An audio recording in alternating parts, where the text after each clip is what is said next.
It is the summer of 1462. The most powerful army on earth is marching through Wallachia.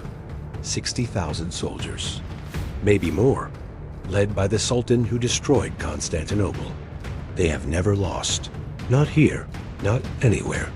And then, on a morning that Ottoman historian Tursun Beg would record, they stop. Every soldier, every commander, every hardened veteran who had marched through burning cities and broken empires, stops. Before we get to that morning, you need to understand something. Because this story doesn't start with a monster. It starts with a child, and a gate closing, and a father who made a choice that would haunt everything that came after. Wallachia, southern Romania, the 15th century. Not a kingdom of power. A wound in the map, small, exposed, bleeding on all sides. To the south, the Ottoman Empire. To the west, Hungary. And inside Wallachia, a class of nobles called boyars.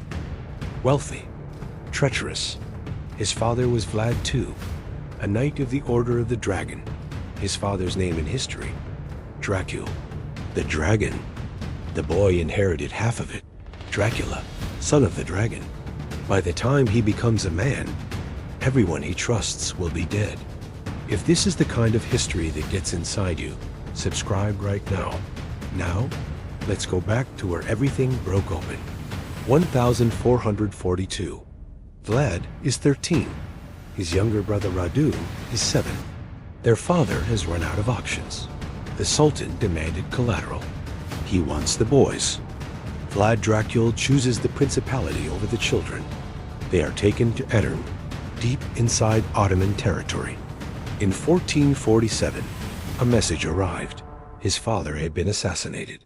His older brother Mircea, buried alive.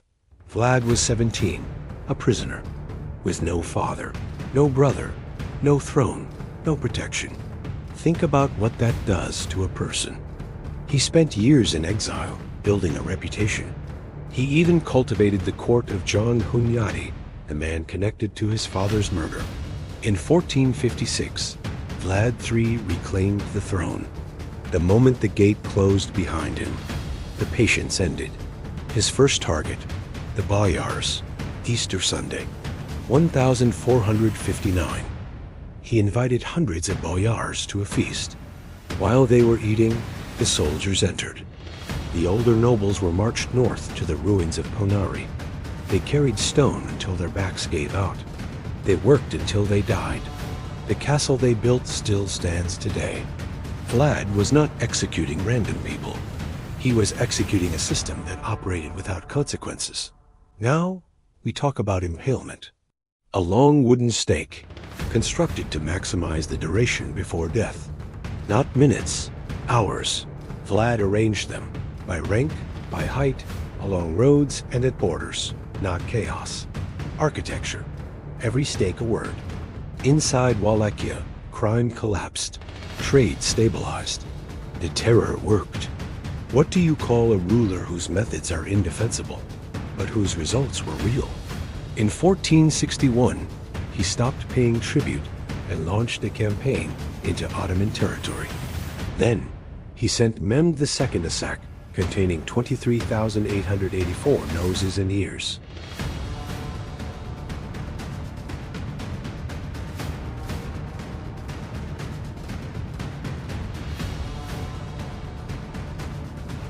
Vlad didn't defend, he destroyed. He burned his own crops, poisoned his own wells.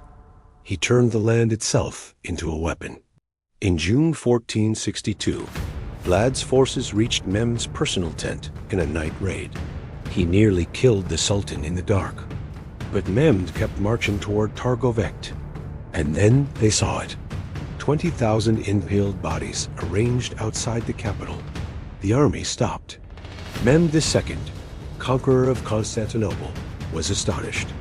He turned his army around. Vlad had stopped the empire, but riding with the Ottomans was someone Vlad had not seen since they were children. His brother, Radu. Without allies, Vlad fled to Transylvania, where he was arrested by King Matthias Corvinus. He was imprisoned for 12 years.